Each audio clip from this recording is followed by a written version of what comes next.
Hi, it's Alex, and thank you for tuning into my podcast again. Today, I have a very special guest and my friend, Kim Epton. And why I invited him was because he's probably the only person that I know with that wide range of experience in a lot of different areas. And it's coming from adventure, through business, traveling, a lot of challenges and setbacks he overcome. It's really huge, a lot of things that we can talk about today. And also the one thing that when we met, he was probably the first person that believed in me when I moved to Australia. It was really nice. And yeah, I would like to introduce Kim Epton. And I'm really happy I'm having you with me in my podcast today. And I will give you your time now. And if you can probably start with the time when we met. Yeah, good morning, Alexandra. I don't call you Alexandra very much, do I? Good morning.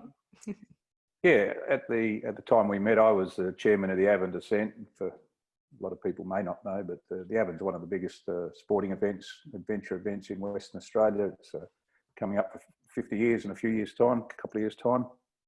It's a very big event, a lot bigger than a few years ago, but you know, the climate change and whatever is affecting it. I was the chairman at the time. I've been involved since the very beginning. I missed the first year. I was over in Europe, but I've done every other year since that. And we were looking for an event coordinator, and Alex fitted the bill, and she was the event coordinator for 2 years, with me 2 years, but then went on and did another 2 years after I stepped down as the chairman. And I think, Alex, that was a good time in your life. It introduced you to Western Australia, and I'm really glad we met. I look at a card that you gave me, a little business card that you gave me at Christmas, I think it was, and I smile every time I read that. Yeah, you were so pleased that you were able to get a foothold into corporate Western Australia via the Avon Descent. Yeah, I think I was also blessed that you're the person that was challenging me. That means you became my mentor, and you challenged my language, my English. What was really great, because you are a writer and you are actually editor. That means you actually are involved in I will say art of language, and it was really nice to listen the things that you said. You know what I should say differently, and when you told me how to announce how to speak slower. No, it was really definitely you helped me so much at the beginning, and that's why we probably also became really good friends, and I really appreciate it. But I would like to talk about a lot of things today. I don't know where we will go, where the conversation will take us. Let's start about that. Your language. At the very first few months, I wouldn't let you send out emails until you ran them by me. But you're quite competent to send out emails now. Your growth has been spectacular. But yeah, I'm all of my language abilities, and such as they are, is all self-taught. A lot of reading. Yeah.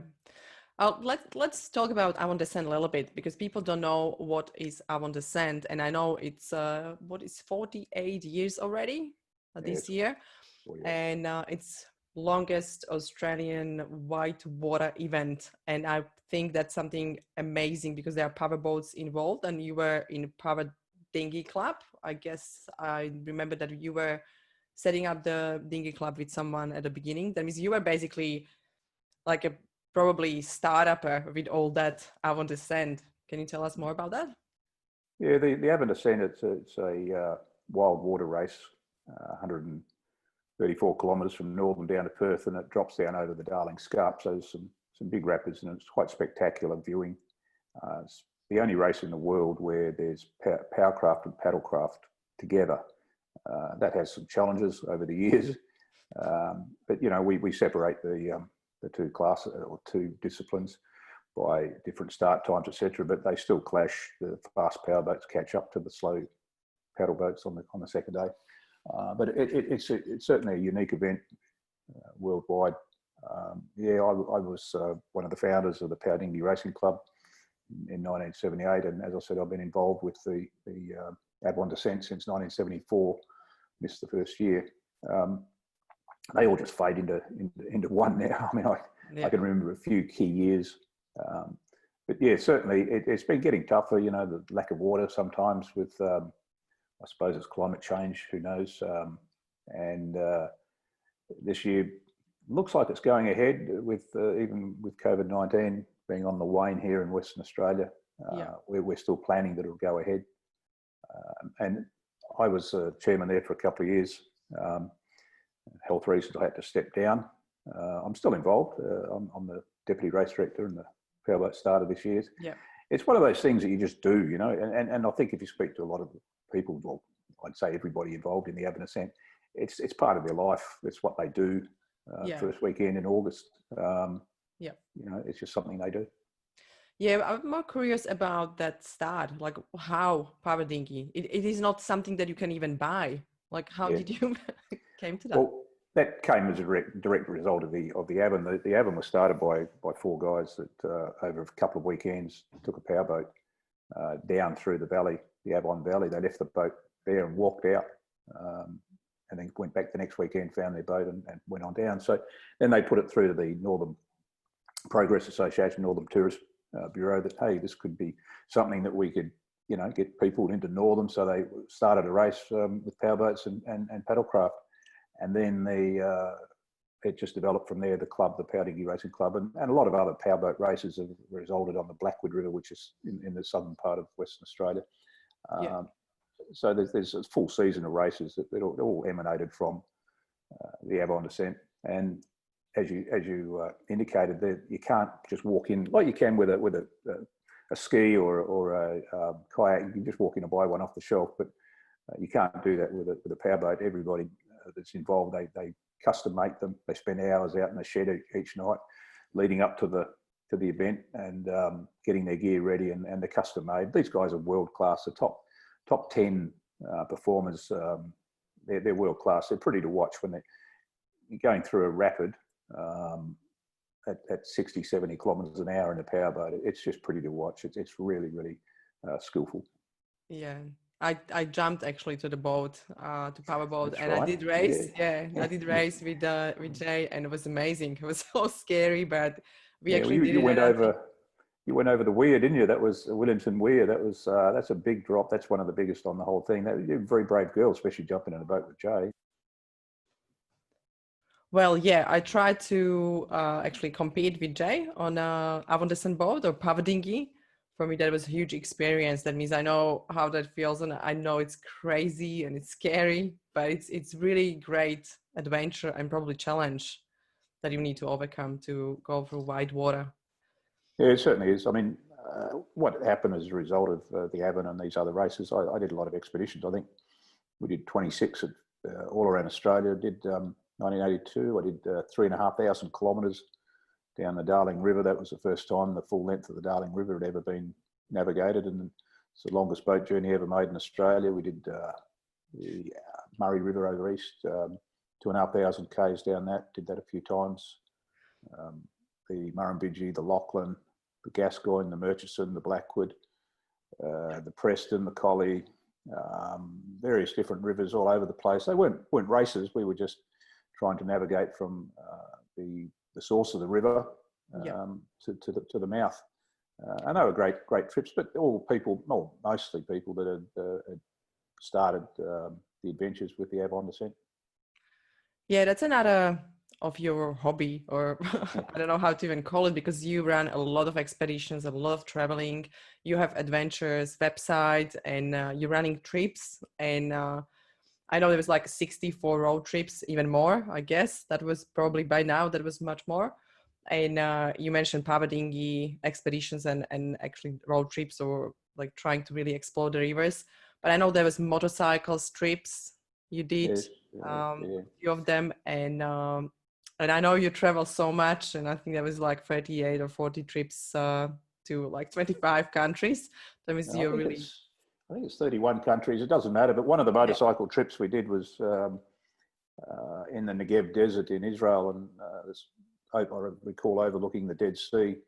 That was a fantastic trip. Another motorbike trip.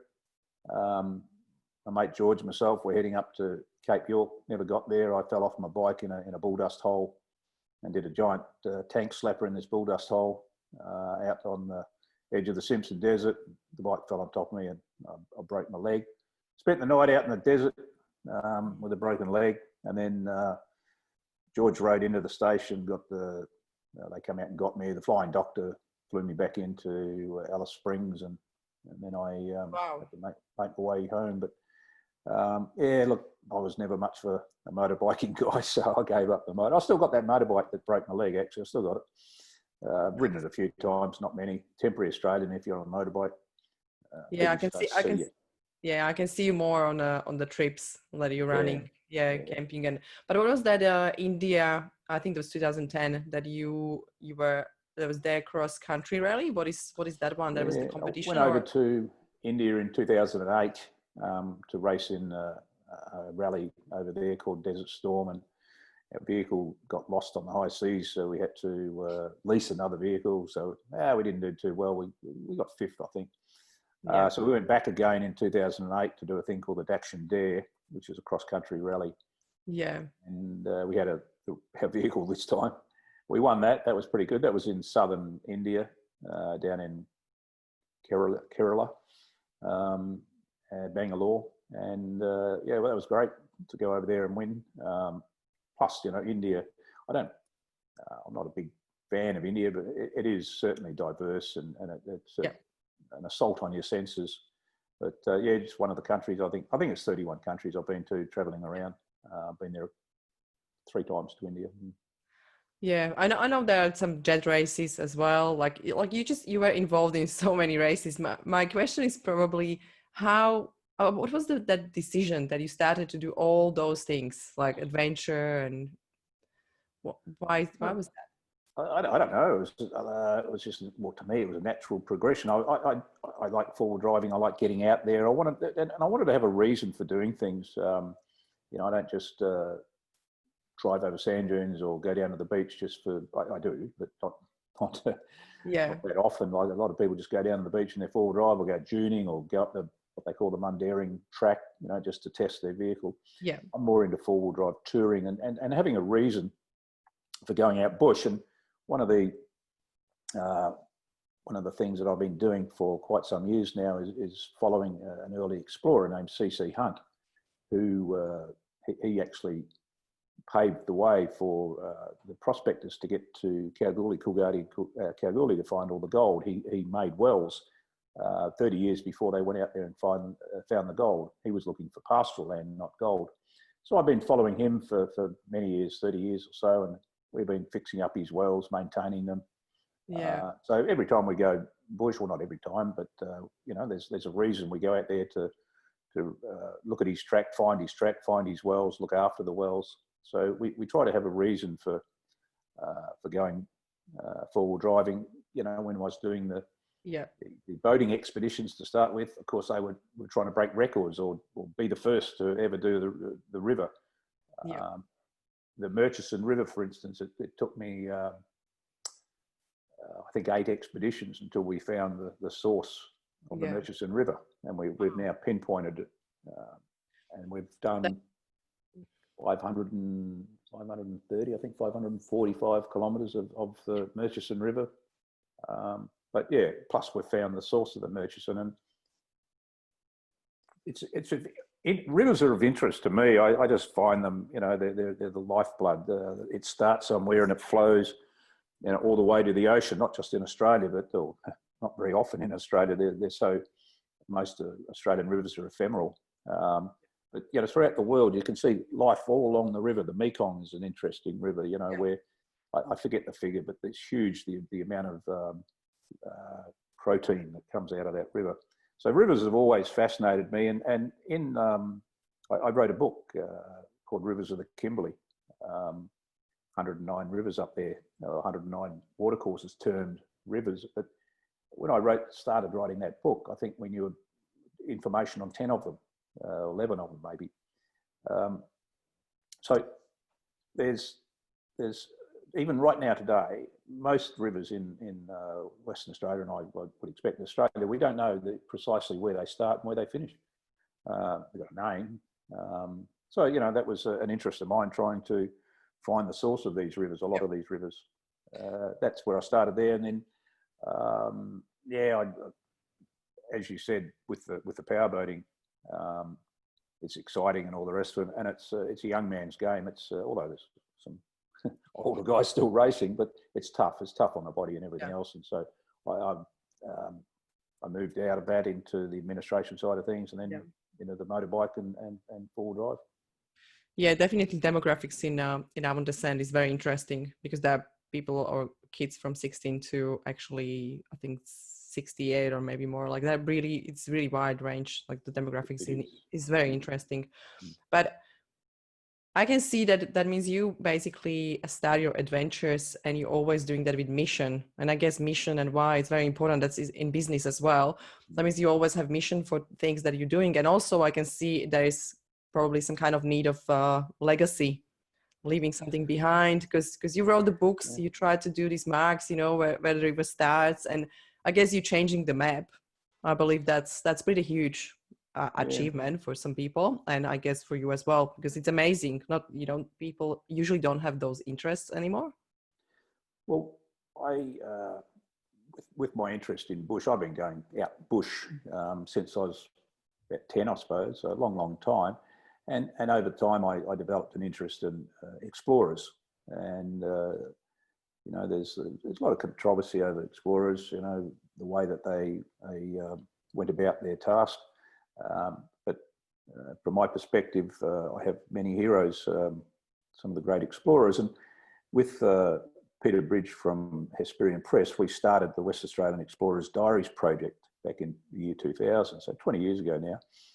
And our aim is to publish every explorer's diaries from right back when Western Australia was settled. So far, we've done 15 volumes. We've got 4 in preparation. So these are quality, hardcover books, generally 500 to 600 pages. It's one of the only projects anywhere in the world where this has been done. It should be done by government, but it's been done truly by volunteers. We've still got a long way to go. With Pilbara volume is coming out soon. Kimberley volumes, 2 of them, maybe even 3, coming out soon. We've got a huge body of work. As I said, 15 volumes, and that's certainly a legacy. There's stuff in there that it's seminal to the foundation of this state, to the history of this state. There's stuff in there that is so important for native title. Because it was the first time. It was people going out there for the very first time. So that's an interest of mine, and it, as you say, I hadn't really thought about it like that. But it's you're leaving something behind there. Yeah, you definitely leave something behind. And for me, even when I'm thinking that you spend 5 or 6 or more years of research of the rivers in Kimberley, when you think about that only, that you already going to bring that to people. That means if I will travel next time, because I still want to visit Kimberley, and it will be so much easier because I will know, more about the country and about that part of the world. I think that's amazing. But all those amazing things, research you do and expeditions you run and crazy sports you were doing and adventure, I know you're really successful and you did a lot in your business or career life. And that's why I really want to jump to that, because I don't know how you can manage, how you can have time for that. But I know that you were living in different countries as well. I know you were in the US and also had some success there. And I would like to ask you just to probably just give us some kind of overview or talk about some big probably wins and success in your life. Yeah, well, I've done quite a few things, and not all been successful. I can tell you, it's been a few I know successes. you were pretty lucky to meet people. I saw a few different people that you met in your life, and they probably challenged you a lot. Yeah, well, what happened in the early 2000s, I got involved with a franchise business, and we were the franchise master franchisers, and we were the biggest selling franchise operation going at the time. Anyway, I met the lawyer that they had, and he and I hit it off. We got on well, and we both decided that we'd leave this company. We didn't want to proceed with them. So my friend Ian and myself, we went to America, and we set up a financial business. We're doing collateral enhancement and proof of funds, and it's not really done in Australia. And our proof of funds, a lot of people would know proof of funds for immigration purposes, but what we were doing it for was collateral enhancement. We were dealing with SBLC, standby letters of credit, bank guarantees, all sorts of financial instruments, and done properly, it's a very useful tool. It can be the genesis of a great business, but there's so many crooks and con men and shysters and thieves and other pond scum involved in that business that we were in it for most of the noughties, but we got out. I was very lucky that I was working with Ian. He's a lawyer, Australian lawyer, a barrister, and there's one little bit of advice: if you're going into business, try to do it with a lawyer. Really, very, very helpful. That's very good advice. We did well. We made some money and lost some money. We played around with the forex market, and we decided that that wasn't worth it for the risks that we were taking. We made money, but probably to clarify there, because I know there were not just some money. I know that we're talking about millions of dollars. Like there are huge amounts of money. I just want to be sure people understand. Like it's not that you were a financial broker working for, I don't know, for the bank, and doing some small transactions, but there were huge things. Probably in a simple way, when you explain that maybe to our audience, because I'm not sure that is probably when it's not common in Australia, it will be great to understand it if you connected big companies together, or what was the main reason of the business. Well, people would come to us, for a proof of funds, which we would supply. Now, if they wanted $10 million proof of funds, it was just as easy for us to do $100 million. So the same amount of work. And obviously our fee percentage-wise was the same, so we'd obviously make more actual dollars when for the larger amount. But the biggest problem, most of them didn't have any money. They wanted something for nothing. They knew about this service and they wanted something for nothing. And as I said, there was a lot of crooks in the game. We had to be very, very. We had our procedures to make sure that we never got conned. We got close a few times. There was one guy that was impersonating me for a while online, but. I'm not going to go into the procedure of how you get a proof of funds or anything, but it was big money. We tried to go for the larger amounts, and after a little while, it was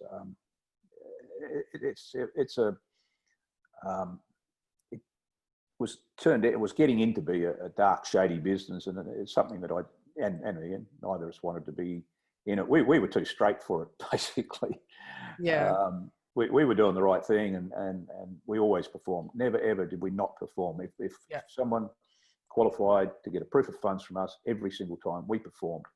But then down the track, those people, what they were dealing with, wouldn't perform, and it would come back on us. So we got out of the business.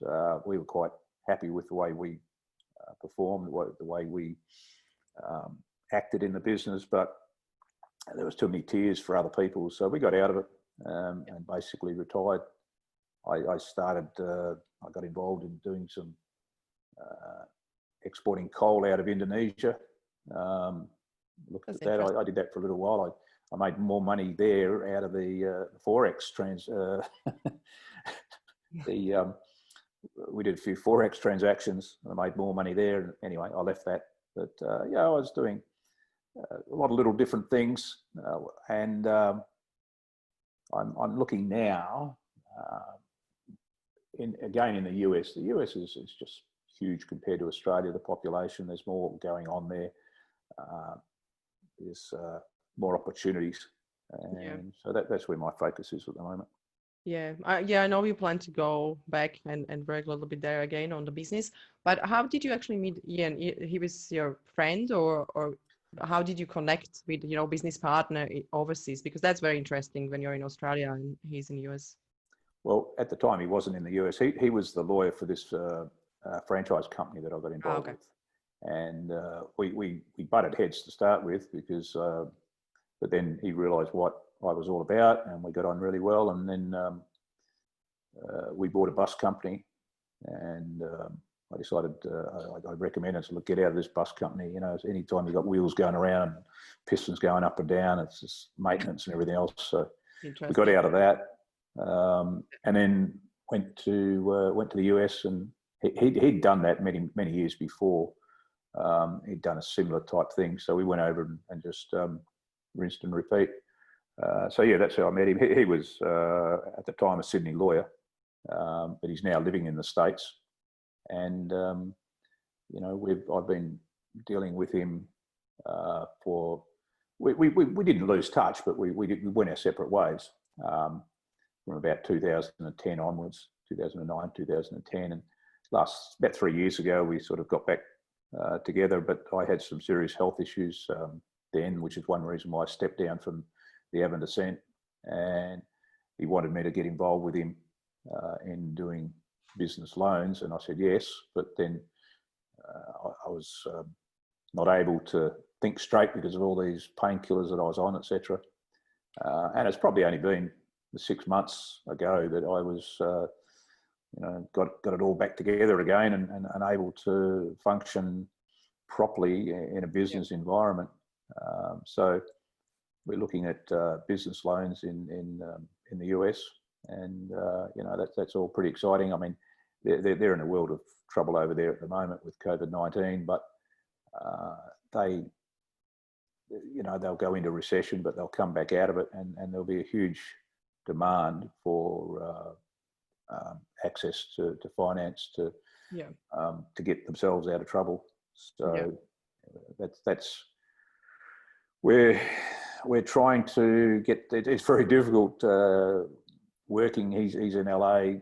I'm in Perth. It's 15 hours difference, so your window, you know, to work together is very small.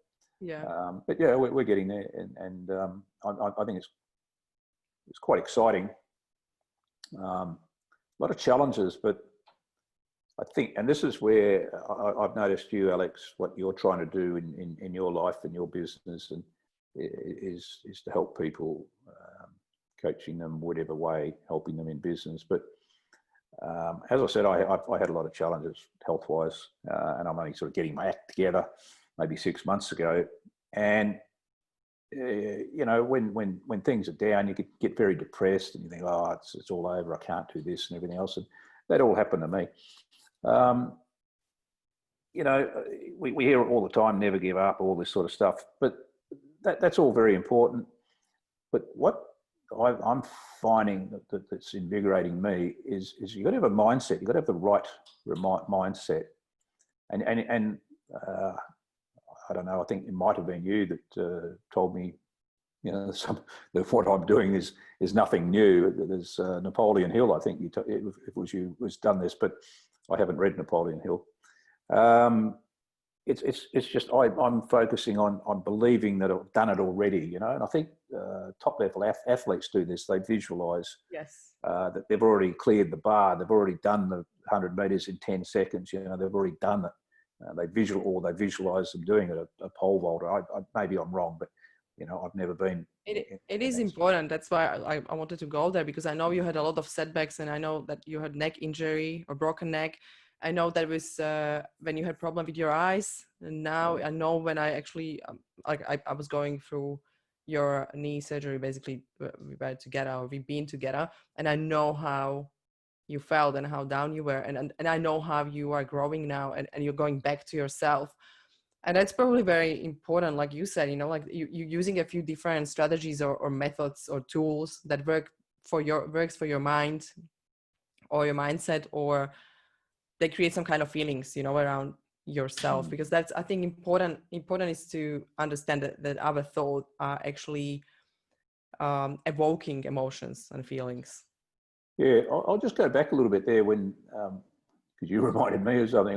When I came off my motorbike, I broke my leg, and then a little while later, a year later or something, I broke my neck, and then another year after that, I had a detached retina. So, you know, pretty serious sort of stuff. And by far and away, those three things, the detached retina was worse. But when you break your neck, that makes you think about a whole lot of things, you know, because you don't know if you're going to be in my case, a quadriplegic. it takes a few. That was a few weeks before I'm perfectly all right. I've got no lasting effects from that. But that changes, makes you sort of more aware of the fragility of life, and makes you more thankful for what you do have, because I got out of it okay. A lot of people obviously don't, and do end up as paras or quads. So I was very thankful for that. But then, as you said, I had some eye problems later. But I had a knee operation that went wrong, and I was on a lot of drugs, and then I had to have a second one to fix it. And it's only been 6 months ago, I suppose, that I'm starting to get back to my normal self. And I sort of judged it a number of ways. I do logic puzzles to see, and I time myself. Yeah, I know, you exercise your brain. Yeah. Keep your brain active. See if you could still do the puzzles in the same time that I did previously, and also writing contracts or agreements. I think it's a bit like mental juggling. You have to keep 5 or 6 or 7 balls in the air at once. I just couldn't do it. They actually say that the jugglers have a really great brain, because that's really good for exercising. Yeah. I couldn't do it. I couldn't think properly to write an agreement to keep, if this happens, that happens, if that happens, this has to happen, etc., etc. And then, it was just brain fog that I had. I've heard women tell me it's like baby brain and all this sort of stuff. And it was just all these painkiller drugs that I was on. Anyway, I got off them, but then it takes you quite a number of months after you stop them to get back. And then one day I started to be able to write an agreement up, and I could start to think of these things independently. I thought, hey, this is good. I'm back. So yeah, now I'm getting more involved with Ian to get this business going. But it sort of came to me over a few weeks. It's just this mindset. If we're going to make this work, you've got to think that you're there already. You've got to make believe that you're rich already. Now, okay, I might fail in this task, in this aim, but you put yourself in there and say, I've done it already. Yeah. And I remember when I back in 1981, when we did the Murray River expedition. Yeah. We broke the record. We more than halved the previous record. And I remember sitting on the bank with Dave Whitney and myself, and we'd been planning this for 12 months, and we were sitting on the bank just below Hume Weir. And I said to Dave, look, we've already got this record. It's done. I said, all the planning, we've got everything. There's nothing that can go wrong here. We've done everything. All we've actually got to do is drive down the river. And that was fact, Yeah. I think he calls that auto suggestions. Like, you can basically work through your brain, and you really can imagine the things that are already done, and you try to put all senses into that. That means you try to really feel it, thinking about what you will talk to people, how you will talk to people, we will talk to, like, basically put yourself into that situation that is all done. Yeah. And like, I haven't got there yet. I mean, over the time I've made some money. I've lost a lot of money. I've made a bit more, lost it. So, I'm not super wealthy by any means. And even though I'm telling myself I am, that I'm been there and successful, because you have to have this positive mindset, and I listen to guys that are successful, that have made it, guys like Jim Simons, I should say, from Renaissance, big hedge fund.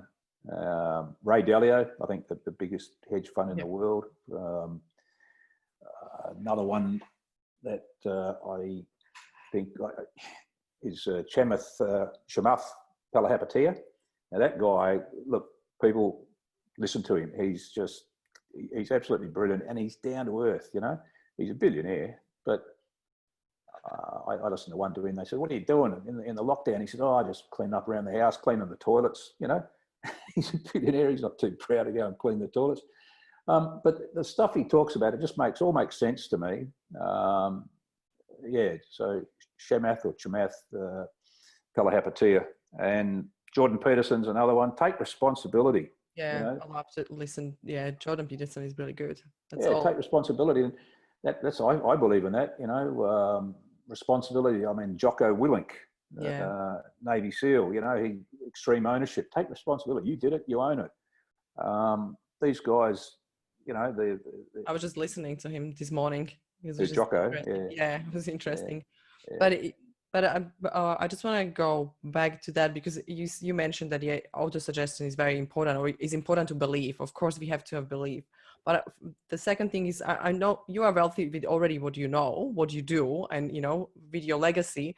I think it's just amazing amount of things that you have done and you experience in business as well and in your life. But also I can tell how I saw you to go out from that setback when you had the knee surgery and you've been on drugs. Like I know how hard you were actually working. And I think not a lot of people have that. And maybe for someone who is going through surgeries or anything they need to take, I would say probably some pills, you know, they're not the best for you, or any painkillers. I think it's really good to believe that that's not you, because you believe that that's not me. Like I know my brain doesn't work properly, and you were aware. And I think to build that awareness, even if you're on drugs, you know, just to really, like, you were mirroring yourself, like you were always executing what you do, and you were always telling me that look, I can't think, I can't focus, I'm aware, like I can finish the things when I start to do things, I can finish that. Like one task you couldn't, you know, you were not able to finish, but you were really building that awareness, you were talking about that, and you really try to fix that different ways. And I think that consistency in business or in setbacks or anytime when we have that consistency is only thing that you can actually do and will help you to go out from any crisis or any setback. Well, I mean, I was on opioids, I was on Yeah, bad drug, you had Palexia, a fun, I know. Lyrica. Now, Lyrica was the one that makes you, this is Yeah. exactly what you were talking about. Lyrica makes you suicidal. Now, really weird because, you know, this drug is causing me to have suicidal thoughts. And then my other self is saying, that'd be stupid, I'm not going to kill myself. But the Lyrica, definitely, I had many, or at least 6 times, maybe a bit more, suicidal thoughts. But as I was having them, I'm saying, no, I'm not going to kill myself. And it's a very dangerous and difficult drug to get off. So it's Palexia, the opioids, the tramadol, you name it, I was on it. Yeah, but that's the thing. We made research, like we read a lot, like together about that as well. You know, like we were looking for forums and for any kind of source of information about the drugs that actually doctors prescribed you. What I couldn't believe, honestly. Like for me, you were so helpful. You were like a rock to me, and you know, I wasn't in a good place or a good space, and well, it wasn't me, and certainly you helped me get through that with the research that you just talked about, you know, but also just being there, being a friend, and someone to talk to. It's very lonely when, you know, you're on these things, but anyway, that's in the past. I mean, I got through it. yeah. Unfortunately, a lot of people don't.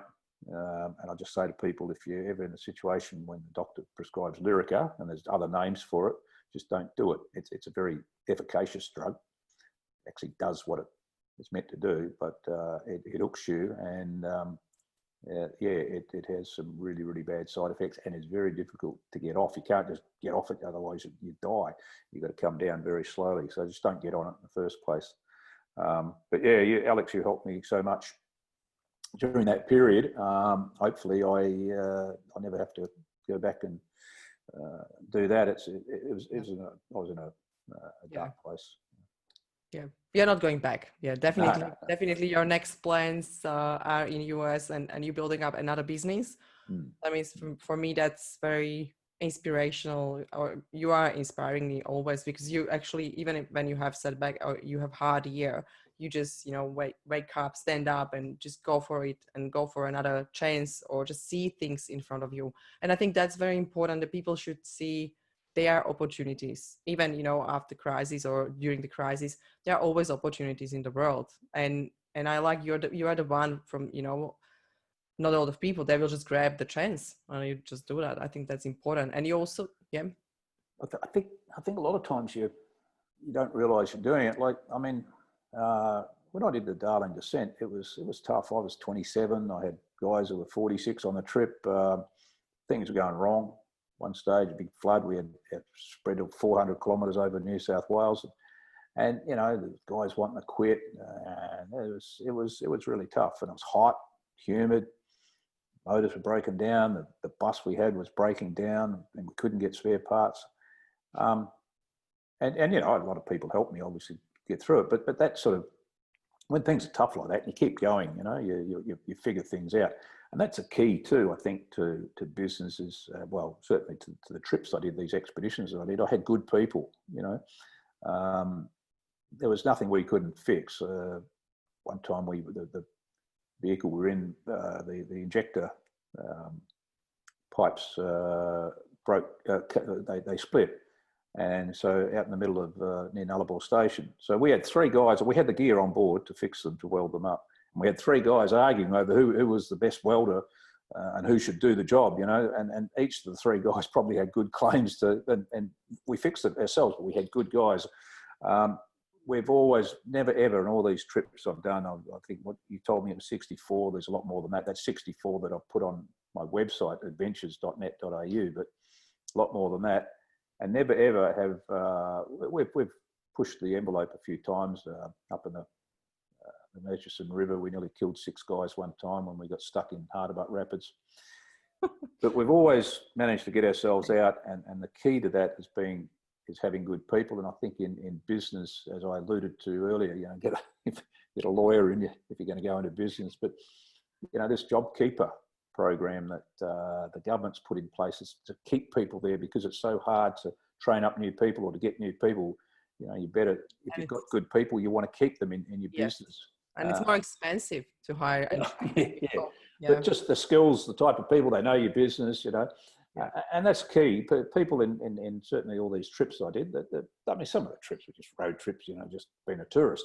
Others were quite daunting and dangerous. You know, I did a trip in 1986 where I drove a couple of Mitsubishis from Townsville across to Warra Station. We called it the Capricorn Crossing. We first people to drive across Australia following the Tropic of Capricorn, and you know, a lot of challenges. We were very remote. The vehicles caught fire, both at the same time caught fire. What year was that? Do you know? 1986. Oh, okay. We're at Windy Corner when the vehicles caught fire. We made a documentary for Channel 7. It was on quite a few times. But so, yeah, we pushed the envelope on quite a few of these trips. You know, of all the 60, or I've probably done 100, I don't know exactly how many. A lot of them I've just been a tourist like everybody else, you know, and having a look around, go down to Wave Rock, go and have a look at Ayers Rock, whatever.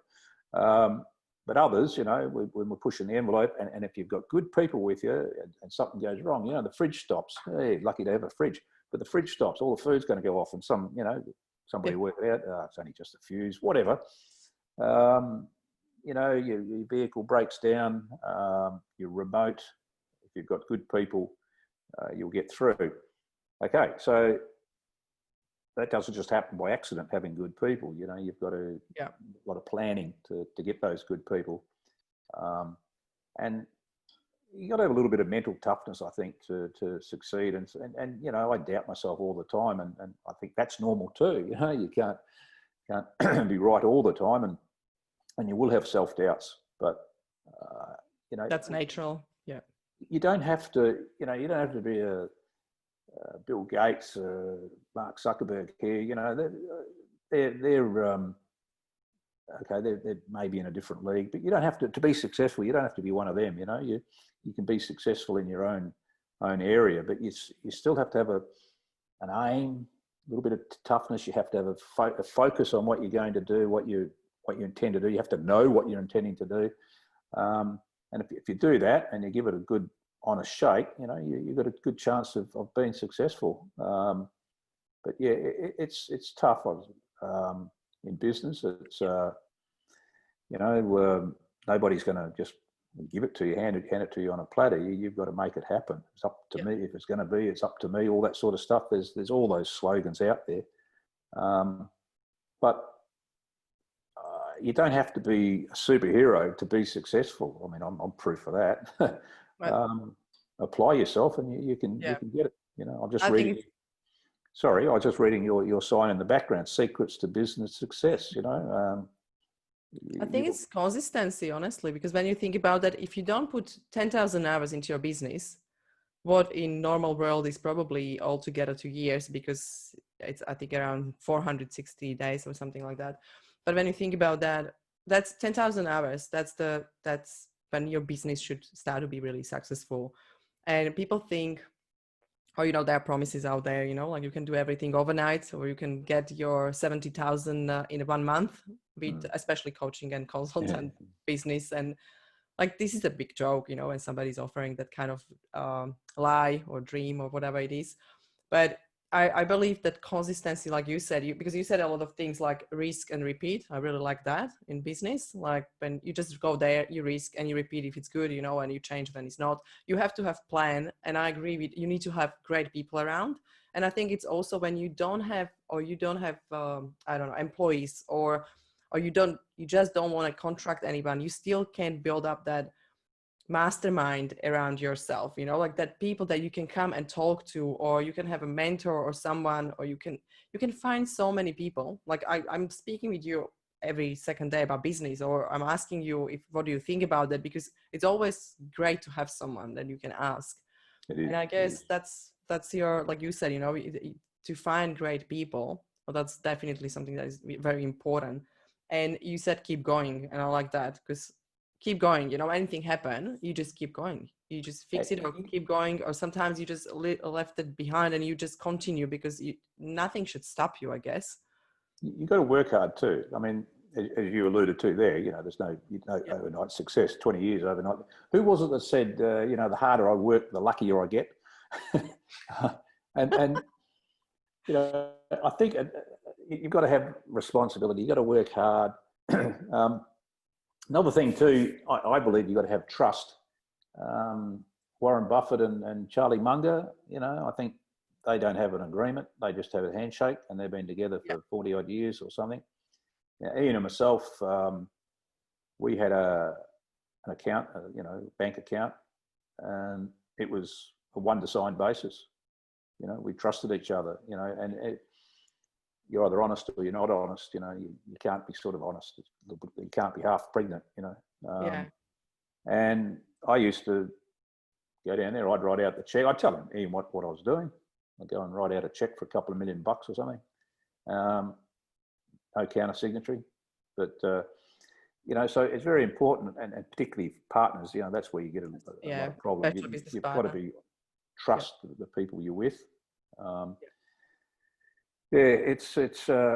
think though the key thing there is you got to know what you're doing or intending to do, and then work hard to do it. And you can do it. Anybody can do it if they have a plan. That's it. Yeah. Failing to plan is planning to fail. You got to have a plan. You got to, even if it's written on the back of an envelope, you got to know. You got to have an idea of what you're trying to achieve. Work hard, and if you don't know what you're doing, ask people, mentor. There's always someone mentoring. Or hire someone. I guess always it's also good when you have a lot of money, when you have really huge budget for marketing and sales, and you can hire people that can sell for you.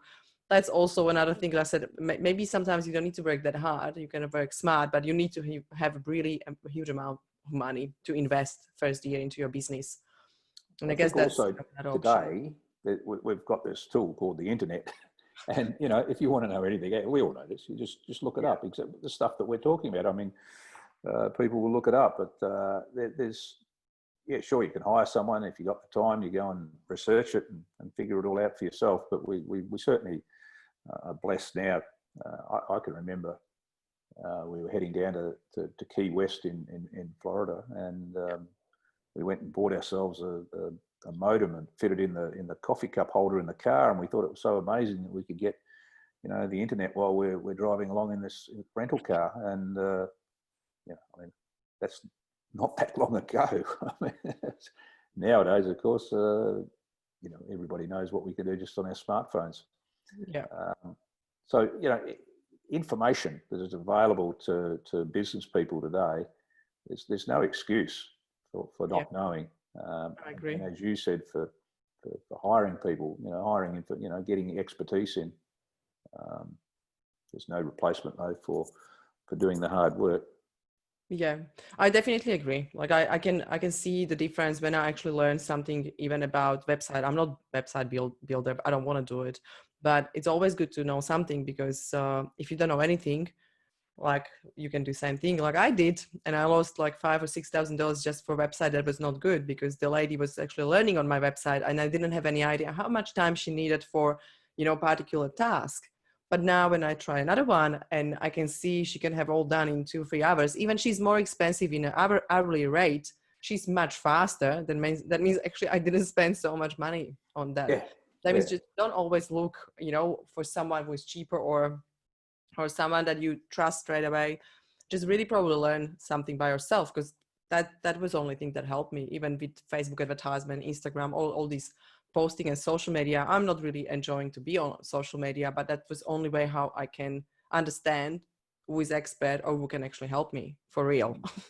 Yeah, well, what's that saying about he knows the price of everything and the value of nothing. So That's good. that, Yeah. yeah, you get what you pay for. Yeah. I must admit I don't always follow that advice, but yeah, generally you do. Yeah. It's good when you get a bargain, though.